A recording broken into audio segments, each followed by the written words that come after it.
भोले जी और माता पार्वती जी के कमल चरणों में गुड़ चुके गोल लागतानी हमार प्रणाम स्वीकार होके। माँ जगदम्बा भवानी के कमल चरणों में गोड़ चुके गोल लागतानी हमार प्रणाम स्वीकार होके। सब देवी देवता के कमल चरणों में गोड़ चुके गोल लागतानी हमार प्रणाम स्वीकार होके। नीलम दीदी और हरेंद्र भैया के कमल चरणों में गोड़ चुके गोल लागतानी हमार प्रणाम स्वीकार होके। सब गुरु भाई बहना के कमल चरणों में गोड़ चुके गोल लागतानी हमार प्रणाम स्वीकार होके।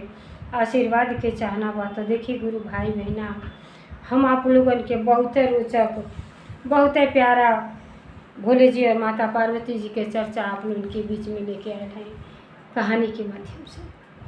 तो ये कहानी के आप सभी आधा अधूरा में सुना, काहे खातिर आधा कथा सुनने से परम पिता परमेश्वर और माता पार्वती जी के अपमान होला।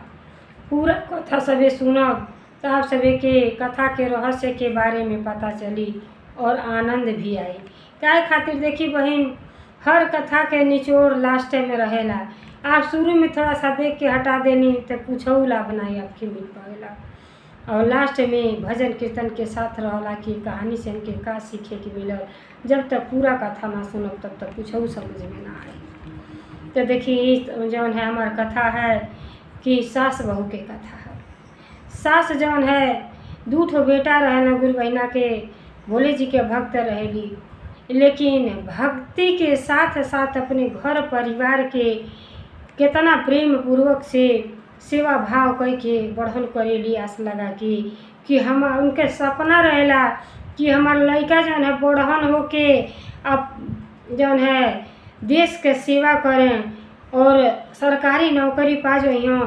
तो हम भोले जी के बड़ी सुंदर चर्चा कराई अपने दुआरे पर। हमार बेटा बहू जब सब आ जाई, पूरा सम्मिलित परिवार हो जाई, तब बैठ के उनके चर्चा सुनल जाई और घर परिवार में भोले जी के आगमन होई और हमार घर धन्य हो जाए। बहुते आसरा लगा के पलले रहेली, लेकिन देखी गुरु भाई बहना, लड़का तो कामयाब हो जाना भोले जी के दया से। दोनों बच्चे जौन है पुलिस बन जाना, केहू दरोगा बन जाला, बाहर ड्यूटी लग जाला लोगन के बॉर्डर पे, बाहर चल जाला लोग, विवाह शादी कर देली। तो देखी बहू लोग का अत्याचार करताड़ी कि एक पेट एक सास के साथे कितना अनर्थ कैले बाड़ी। जब पूरा कथा सुनब तो आपके हाथ में आंसू आ जाई कि हाय रे जमाना, हाय रे कलयुग, ऐसन कलयुग आ गइल बा कि एक ठो खाना बनाए खियवले में मेहरारून के का दशा हो जाता। भगवान जाने, ई मनुष्य के शरीर पाके तो बहुत कुछ करे के सीखे के भगवान भेजिला कि दुनिया संसार में जा, हर चीज़ के भोग विलास और अपने मान सम्मान के कदर को के इज्जत को के फिर से धाम में पहुँचे ताकि अगला जन्म मनुष्य के मिले। लेकिन बहू इतना अत्याचार कैली बाड़ी, इतना कि अब जब कथा में हम कहब तो आप लोग सुनबे करब। तो देखिए कथा अगर हमारा आप लोगों की रोचक लगी, अच्छा लगी, तो कमेंट में भोले जी और माता पार्वती जी के नाम जरूर सभी लिखो। काहे खातिर देखी हम यहाँ जौन भी शब्द बोलीला कापी किताब से ना बोलीला, जब बैठेला तो सब उन्हें के दया भाव है कि आज हमके अवसर मिलल बा कि परम पिता परमेश्वर के ही गुणगान गावे के है। तो अगर मनुष्य के शरीर पहले बनी तो अच्छा कर्म अपन जरूर बनाई। अच्छा लगी तो कमेंट जरूर करो सभी। भोले जी और माता पार्वती जी के नाम जरूर लिख दे सभी। काहे खातिर नाम लिखले से, बोलले से, कहले से, सुनले से सारा दुख दूर हो जाला, जेकरे घर में परम पिता परमेश्वर के दया भाव हो जा। तो जब हम प्रेम से अपने घर में रहब तब हमरे घर में लक्ष्मी के प्रवेश होला, नहीं तो अइलो लक्ष्मी भाग जाली। काहे खातिर देखी पुरनिया लोग का कहले हमें कि जाते के पीसल तो सब खा लेला गुरु भाई बहना, लेकिन दांते के पीसल केहू ना खाला। कितनाहू धन रही, कितनाहू धन संपदा कमैले रहब, लेकिन जब घर में रात दिन खटपट लगल रही तो घर के अइलो लक्ष्मी भाग जाली। अगर नमक रोटी खाते हैं, झोपड़ी में बाणी और प्रेम बा, जन जन तक प्रेम बा कि के हमार सास है, के हमार ससुर है, के पति के है, के देवर है, छोट के जौन है ननद है, सबके प्रति प्रेम के भावना जब रहेला न तब जीवन कटत देर ना लगेला। आ बहुत अच्छा लगेला। तो देखी एक गांव में जौन है एक गुरु बहिना रहली। गुरु बहिना के 2 ठो पुत्र रहला और जौन है अभी 10 साल के 12 साल के लड़के रहला तब उनके पति के मृत्यु हो गई रहल। और बेचारी देखी माई कितना संघर्ष करेली, माई के जगह तो केहू ले ही ना पाई। यही से माई चिंता में रहेली कि हर बच्चन के हम अपने डार धरा दी, ताकि माई ना रही तो जौन असली काम बा उ नहीं हो पाई, कितना हूँ परिवार रही। तो माई के एक पुत्र के प्रति कर्तव्य बनेला। और वो माई जौन है बड़ी भक्ति भाव करत रहेली और पूजा पाठ के साथ साथ देखी 2 ठो लइकन के संवारल और पढ़ाई और लिखाई कराल बहुत मुश्किल काम है। खेती बाड़ी सब का झंझट वही गुरु बहिना पर रहेला, लेकिन हिम्मत ना हारेली। कहेली कि हम अपने लइकन के देश सेवा में हमार लइके लग जइहाँ तहिया हम अपने घरे लइका हमार कमा के पैसा दिहाँ तो चर्चा कराई और हमारा पूरा परिवार धन्य हो जाई, परमपिता परमेश्वर के हमरे घर में आगमन हुई। अब बेचारी इतना संघर्ष करेली, लेकिन भोले जी के दया से देखी दोनों लड़के सियान हो जाना, पढ़ले में इतना आगे निकलना। देखी बिना बाप के लड़के या तो सुधर ही जाना ना तो खराबे हो जाना। जब अच्छा संगति रहेला तब बच्चन के जौन है अच्छा रास्ता मिलेला। कहेला सबकी माई दादा के जैसन रहेला वैसे बेटी बेटा होना, ये कबो ऐसा ना है कि माई बाप जैसे लड़के होके। जब लइकन के बुरा संगत मिल जाई तो जौन है केहू बाप ना चाहे कि अपने बेटा के हाथ में हमार लइका, हम शराब पियता नहीं तो हमार लइको पिए। सब चाहला कि हमसे अच्छे हमार लइका होके, ताकि जौने रास्ता चले तौने रास्ता गर्व से सर ऊंचा रहे कि हो फलाना के लइका जाता ना। तो हर माई बाप के यह सपना रहेला। वो बेचारी के यह सपना रहे कि दोनों लड़के हमार सरकारी नौकरी करे लगी हैं और देश के जब सेवा करिए तो देश में जइहाँ जब तो देखी पुलिस और दरोगा जौन है गार्ड जे भी बा छोट से बड़ा हर जगह ड्यूटी लगाला। हर समाज में जाए के मिलेला अवसर, तो हर जगह हर चीज़ सीखिए, देश के रक्षा करिए। ओकरे बाद उनके ज्ञान हुई तो वो अपने माई बाप के भी कदर करिए। यह गुरु बहिना के अंदर भाव रहल कि हमार जीवन आराम से कटी। हर एक माई बाप चाहे कि बच्चे हमार जवानी के तो कष्ट अच्छा है लेकिन बुढ़ापा में कष्ट ना मिले। आज हम बूढ़ हो खबियान हमारे बच्चे भी बूढ़ हुए हैं, दर पीढ़ी होते चल जाई, लेकिन बहू के ई ना ज्ञान बा कि बिकल हमहू बूढ़ हो। जैसे हम जैसन करो वैसन बच्चे देख के आगे करेला। अब जब विवाह शादी कर दिली तो जब बहू लोग घर में आ गईली तो बड़ा खुश भैली कि अब तो कम से कम चर्चा भजन में कहीं जात रही तो ध्यान लगलत रहा कि खेती ना हुई, घर के काम में भी करे के बाद बच्चन के पढ़ाई के ध्यान रहे कि इतना पैसा लगी कहाँ से आई। बहुत संघर्ष कैले रही। और जब दोनों लड़के देश के सेवा में निकल गए ना बाहर, लोग अपने अपने पत्नी के घरे छोड़ के, तो समझा के गई ना कि देखो माई हमारे इतना संघर्ष कैले बाड़ी कि आज ना जाने हमन के कहाँ रहती। कहल जाला कि बाप कितना हूँ कमा लिए धन दौलत रख लिए, लेकिन बाप कबो अपने लड़कन के पालन पोषण ना कर पाई हैं। लड़के जब बाहर कमाए जाना तब बाप कहे ना कि हाँ बाबू जा तड़ा, तो अब बेटा पूछिए कि का ले आए जा, तो बाप कहिए कि अच्छा जा तड़ा तो कुछ पैसा भेज दिया, घर के हई काम धाम हो जाए। पत्नी से पूछिए तो पत्नी कहिए कि हमके हार माला गढ़ा दिया, कमाए जेते बाटे तो हमके हई जरूरत नहीं क्या, हो जरूरत नहीं क्या। लेकिन माई कबो ही ना कहेली कि हमके हई जरूरत बा। माई तो अपने पुत्र के शरीर निहारेली कि बेटा तू कैसे बाड़, तुहार शरीर पर ध्यान दियो, शरीर अच्छा होखे के चाही, सारा धन दौलत तो हमार तू बाट, अगर अच्छा रहब तो कहीं गुजर हो जाई बेटा, कहीं गुजर हो जाई। यही खातिर कहल जाला कि माई के जगह तक केहू ले ही ना पाई। अब माई इतना आस लगा के कहली, सब मनोकामना भोले जी के दया से सब पूर्ण भइल और बेटा जौन है देश के सेवा करते निकल गई ना। इन्हें जौन है सासू बूढ़े बेचारी है, बताई बुढ़ापा तक जांगर कहाँ ले रही, 70-80 साल के पुरनिया हो गई अभी। अब बेचारी कि अब उठी ना जा कि काम कर। अब बहू जौन है दोनों निश्चिंत रहली, अरे पति के रहबे ना कैला, पति के डरे ना रहे, सास के कदर ना करे के रहे। अब वो 8-9 बजे उठे। अब बूढ़े और पुरनिया के भूख ही एक के होला। आप माना ना, एक हमार दादी रहली, उ रात में अपन रोटी रख के सुते।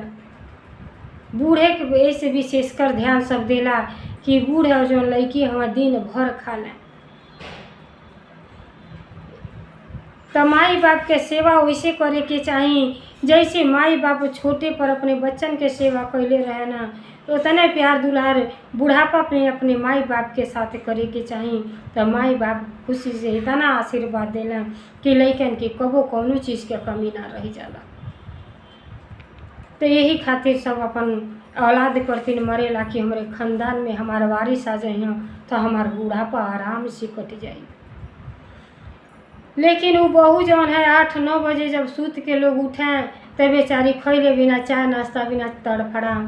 और उठले के बाद का कहें कि ये बुढ़गोगनो, अरे तो के चर्चा में जाए के जांगर बा। अरे चर्चा में तो बेचारी भजन भाव शुरू से कैले रहली, तो लाठी ठेगत केहू टोला मोहल्ला के सब खोजत आवे बूढ़ा के कि गुरु बहिना चली, आप रहे नहीं तो चर्चा में बहुत अच्छा लगेला, ज्ञान के बात ही बतावेली। तो सब पोखरा पकड़ के आले जाके बैठा द। तो बेचारी बुढ़ापा में और का कर जाई, भक्ति भाव तो अपने साथे जाई, सब कुछ तो यहीं छोड़ जाए जितना हम कर्म कैले वानी, धन दौलत कमैले वानी। तो वो का करें, हर वक्त प्रताड़ित करें। अपने का करें, 8 बजे लोग उठें, पैसा के तो कमी ना रहे, कहाँ से सरकारी नौकरी पतिदेव करत रहे। और भेजे तो चाट चौमी खा के 8-9 बजे ले फिट हो जालो। और बुढ़िया के कोनो पुछवारे ना रहे, बूढ़ा के तो शुद्ध दूठो रोटी मिल जा, तब वो बेचारी खुश होखे वाली रहली। लेकिन उतने बहू लोन के ना सपरे, आए दिन रोज प्रतिदिन सास से झगड़ा करे लोग।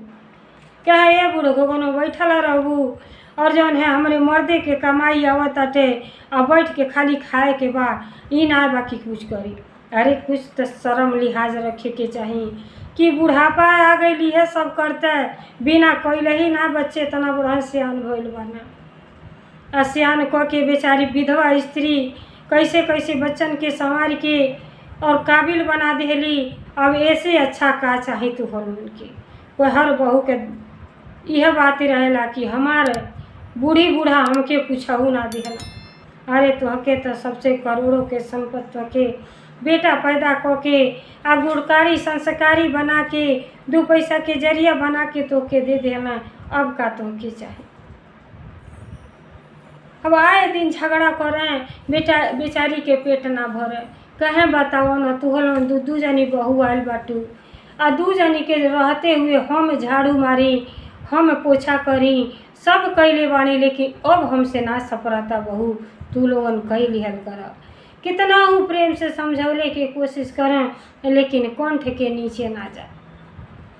आए दिन यह लोग सोचे कि बुढ़िया के कहिया घर में से निकाल देती, बेटा तो बटला ना बड़ा का जनिए, आई निकल जाती तो हमन के चैन से सुतल रहती, और कहीं से कुछ मंगा के खा लेती, और जंगरा के सुख बा पेटवा के दुख बा। जमाना हाय रे जमाना, ऐसा कलयुग आ गइल बा। अब बूढ़ी जौन सास रहली बहुत तंग आ गई रहली, कहे कि हमरे मर्दे के कमाई बैठल बैठल खैबू। कहली कि आय रे, अरे तुहन के माई बाप का सिखौले रहना। अरे पहले तो हमार बेटा है, ओकरे बादे में तुहार पति हमें, हमहू तो कुछ उम्मीद पाके पलले हई, या हमके तो खाली खैले ही से मतलब बा, और तुहन लगा ना खाताड़ू, काहे खातिर ऐसा बोलत हो। अरे चैन से आराम से बनाओ। हर बेटी बहू लक्ष्मी होली, और लक्ष्मी कब होली कि जब सुबह उठ के दिन उगले से पहले घर में झाड़ू पोछा हो जाला, नहा धो के आ खाना पानी बनावेली, तो करे घर में धन्य धान के कबो कमिए ना रहेला। लेकिन एकहू गुण तो हलोन में नाई बा। अरे ना जानी कौने जन्म के कुछ पुण्य बा कि दोनों बेटा हमार सर्विस करता है कि तो लोगन इतना अत्याचार कर रहल बाड़ी। अरे धन बढ़ ही जाता ठीक है, लेकिन मन के कबो ना बढ़ावे के चाही, मन के उदार रखे के चाही।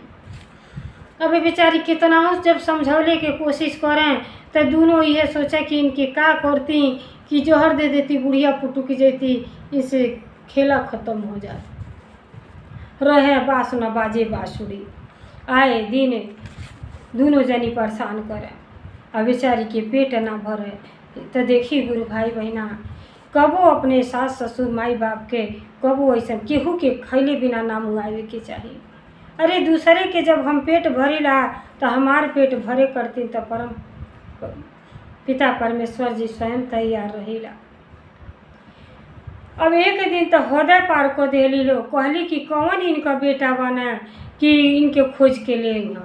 अब का कहली लोग, बाही पकड़ के बेचारी खैले ना रही दिन भर के, अब बाही पकड़ के घर में से बुढ़िया के निकाल देली लोग। अब बुढ़िया के जब निकाल देली तो बेचारी जात कहाँ जा, मंदिर में गईली भगवान के दरबार में, कहली कि हे गुरुवर, अरे जानत भर तो हम इतना अच्छा कर्म करनी, इतना अच्छा फल देनी, ना जानी अगला कर्म हमार का खराब रहल कि ऐसा दूठो लक्ष्मी मिलल बाटी कि ना घर में से हमके निकाल देली। जे के घर दुआर ते ही तो बाहर बाहर दर दर के ठोकर खाता। ते हे गुरुदेव हमरे घर पर कृपा करी, वो दोनों बहू के ज्ञान दी कि ऐसा गलती ना करें। आज तो हम तो सही ले 2-4 साल के मेहमान बानी, लेकिन उनकर बच्चे जब देखा था ना तेहू से बेहतर उनकर जिंदगी होखे वाला बा। तो हम ना चाहत हैं कि हमरे जैसे ओहुल उनके ज़िंदगी होके। देखी माई इतना जुर्म सहत रही, लेकिन कबो अपने बहू के बारे में गलत ना सोचा। अब बेचारी एक कटोरा ले लेली, कहली कि ऐसने ज़िंदगी से जियले से तो अच्छा ये बा कि जानवर तो बना कि हम कहीं मजूरी धतूरी को के खाई, लेकिन चलो तनी भगवान के दरबार में बैठे रहो, एने ओने जहाँ ले जा जाई, जाके मांग उनके अपन पेट भरब, आ कहीं प्राण निकल जाई वो भी चिंता नहीं है।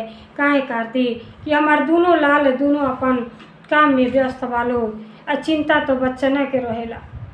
बच्चे हमार लायक हो गए बा, लेकिन दुख का बात ये बा कि बहुल उनके ज्ञान दे दी, हमार घर परिवार संवर जा। अब बेचारी जा ताड़ी तो देखी बूढ़ पुरनिया के भूख ही एक के होला, रास्ता में जा ताड़ी, आ जैते सड़के पर ढिमला जा ताड़ी, बेहोश होके गिर पड़ ताड़ी, उठे के शक्तिये नहीं खे। थरिया कहीं और गईल कटोरा, आ अपने कहीं और गिरल बाटी। तो देखी जेकर केहू ना होला तो भोले जी साक्षात अपन केहू के न केहू मदद करे करती तब भेजी देला। अब अचानक में बिना चिट्ठी न चौपती कुछ ना, उनकर जौन है बेटा छोटका बेटा वहाँ से चल दिया, कहना कि देखो न जब से हमन के बॉर्डर पर अली 2 साल से ही बानी जा, अमाई से कोनो हाल चाल नहीं क्यों होते। अमाई चलो सरप्राइज देल जाई, जब पहुँचल जाए तो माई जब हमार वर्दी में देखे तो माई के अपार खुशी हुई। कहा खातिर माई हमन करतीन बहुत कुछ दुख तकलीफ उठौले बाटी। और रास्ता पर सोचा था न चला था ना, जब गांव के देखा था ना तो कहता ना देखा ना गांव के नक्शा कैसन बदल गए बा 2 साल में। अब जब पैदल आवता ना तो आगे देखा था ना कि माई मूर्छित होके गिरल बाड़ी, और जब माई के देखा ना तो बेचारा के होश उड़ गई। जब माई के देखना सड़क पर गिरल तो कहना अरे माई तू कहाँ यहाँ, कैसे तू यहाँ आ गईलू, पानी के बोतल रखले रहना, छीटा मारना। माई के होश भइल और माई जौन है बेटा के अपने सीने से लगा के और फूट फूट के रोए लगली। कहली कि बेटा तू आ गईला अच्छा कैला, कम से कम अंतिम समय में तोहार दर्शन हो गई बेटा। अब हम जियल ना चाहत हैं बबुआ, जियल ना चाहत हैं, काहे से तू उनके रास्ता धरा देले बानी, अब कुछो के चिंता नहीं के। कहला माई तू काहे ऐसा कहताड़ू, अरे जहिया दुख उठौलू तो कबो मरल ना चाहलू, आज तो के सुखे सुख बात और दोनों लइके कमाता ना, तो तू काहे खातिर के ऐसा बात कहताड़ू, कैसे तू यहाँ आ गईलू। माई के मुँह से जबान ना निकलता रोले के आगे। कहली बेटा का बताई, जैसे तोहरन बाहर गईल इतना लक्ष्मी दोनों पतोही मिलल बाड़ी कि घर में से बाहर खदेड़ देली कि जा कहीं मरोरा जाइए घर में ना आई हो। कहले ऐसन हो गई बाड़ी सब। आ तो हाँ बेटा, कबो केहू अपन ना चाहेला कि हम घर छोड़ के कहीं जाए। बाबू हमार हिम्मत तो घर में ना जाए कहता। तू आ गई बड़ा तो अपने परिवार में जा बेटा, 2 साल से त्याग करके गई बड़ा, लेकिन माई के छोड़ द माई के हाल पर। लेकिन बेटा इतना अच्छा रहना, संस्कारित रहना। कहला माई दुनिया संसार के छोड़ सकेली लेकिन तोहके कबो ना छोड़ सकेली माई। हम ना जानली कि हमार पत्नी सब ऐसन बाटे। आज से माई सब के छोड़ देव लेकिन अपने माई के ना छोड़ब। माई तो हमार माई के चरण में तो चारों धाम होला। माई तू चला, आज से तू हमरे साथे रही हो, तोहके लेके जहाँ जहाँ रहो माई तहाँ तहाँ तोहके लेके रहो। तब कलयुग में अब है भी बहुत ऐसा लड़के बना कि अपने माई के कदर जान रहल बा। लगना झरझर रोए। पहले तो ले गई माई के पेट भर भोजन करौलें, पानी पियौलें। माई के जौन है चले के शक्ति हो गई तो माई के हाथ पकड़ के घरे लेके अइना। आ जब घरे लेके अइना तो दोनों मेहरारू निकलली, दोनों पतोही। अब जे खाली तो का कहताड़ी देखी मेहरारून के कला छला केहू ना जानेला। अब अली तो कहते अरे अम्मा जी कहाँ रौरा चल गलनी, दोनों जानी कब से खोजतानी और रौरा के पावत ना बानी। सासू एक टक लोगन के मुँह निहारताड़ी कि हाय रे मुखड़ा, ऐसन मुखड़ा पर ऐसन जबान लोगन के बाद। तो अब सारा बात तो बेटा से बताइए देले रहली। अब बेटा कहला कि अब हमरे सामने ही सफाई देले के कोशिश न करल लोगन, हमके सारा सच्चाई के पता चल गई बा। माई कहली कि क्या करी बेटा, अरे बहुत मजबूर हो कि हमके घर से जब भगा दिया लोग तब घर छोड़ के हम गए बाबू। 2-2 दिन 3-3 दिन खाना मवसर ना होत रहे, बहुत जुर्म कैले बाड़ी लोग। अब जानली लोग कि अब देखो ताई हमारे पति के सब जानकारी हो गई तो आज दादा हमने के घर में ना रह पावल जाई। तब दोनों जनी लगली अपने पति से माफ़ी मांगे। अब कहला कि माफ़ी देवे वाला हम के हई, अरे इतना जुर्म में तो तोहन माई से कैला लोगन। अरे माई के शरण में तो चारों धाम होला। अपन नैहरा छोड़ के सब ससुरा में आवला तो अपने सास ससुर के माई बाप के समान समझेला। आ तू ऐसा लोगों ने अत्याचार कैला लोगन कि माई के घर में से निकाल देला, जे के घर दुआर ते के तो बाहर कर देला लोग। अब जब जान गई कि जान गई ना तो अब लगली माफ़ी मांगे। तो कहना कि अब हमसे माफ़ी ना मांगो, मांगे के बाद तो माई से माफ़ी मांगो। अब माई के चरण लोग पकड़ लिहल, कह लो कि देखी सासू अम्मा हमके माफ़ कर दी, बहुत भारी घोर अन्याय हमन के कहली धन के घमंड में आके। क्या कबू चर्चा भजन कीर्तन से जुड़ोबे ना कहनी, आप भक्ति भाव करत रही तो हमें उनके बड़ा जलन होके। अभी देखी भक्ति भाव से बहुत कुछ सीखे के मिलेला। अब भोले जी के दया से देखी वो बुढ़िया जब रो के अपन मंदिर में सारा दुखड़ा सुनौले रहली तो भोले जी के कृपा उनके घर में बरसे लगल और सास पतोही के जो है मन बदल गई। और जब चरण पकड़ लेली तो देखी माई के दिल तो ऐसा होला कि कितना लाख लड़के गलती कले रहे ना, लेकिन माई क्षमा कर देली। अब माई जौन है क्षमा कर देली, कहली कि चलो लोगन जब तो उनके ज्ञान हो जा, लेकिन ऐसा कबो ना करियो, हमार तो जीवन कट जाई बेटी, लेकिन तू उनके जीवन एहू से बेहतर खराब हो जाई। तब लोग नहौली धोली, शुद्ध साध कपड़ा लत्ता पहिरौली। ओकरे बाद माई के जब शुद्ध विचार भइल, बेटा जवन है दोनों टाइम अपने माई के जब तक खाना तब ले खाना है। कहली कि ये बाबू अब हम सोचले रहनी कि हमार लड़की जब यहाँ बार्डर पर से तो हम भोले जी के अपने घर में चर्चा कराई। ये बुक लगा तो हमारे घर में केहू के बुरा नज़र लग गई बा। अब हमार पूरा फैमिली बैठ के चर्चा भोले जी के सुनी ना तो घर के सब बलाई दूर हो जाई और सब के ज्ञान हो जाई। आ हमार तब जिंदगी ख़त्म हो गई। हम चाहतानी कि बहु लोग भी अपने भक्ति भाव में लीन हो जा, अपने जीवन के धन्य बना लें और घर भी संवर जा। जब इतना बूढ़ा चर्चा कहली तो देखी बहू के भी मन बदलत गई। बहु लोग कहली कि ये अपने सास से कि हमन के तो कुछ ना जाने नी कि चर्चा में का लगेला, मैं आपे जानी। हम देख जा आप बताई हमन के सब तैयारी कर जाई आ घर में खूब सुंदर चर्चा हुई। आप सब गुरु बहना के निमंत्रण दे दी। तो देखी जब चर्चा ने बधली तो बहू अपने सास से का कहताटी, अगल बगल में चर्चा होला अच्छा लागेला, अगल बगल में चर्चा होला अच्छा लागेला, सासू देखी आई तू चर्चा में का लागेला, सासू देखी आई थी चर्चा में का लागेला, अगल बगल में चर्चा होला अच्छा लागेला, सासू देखी आई थी, सासू देखी आई थी चर्चा में का लागेला, फूलवा लागेला हो फलवा लागेला, फूलवा लागेला हो फलवा लागेला, बहु चर्चा में ही है सब लागेला,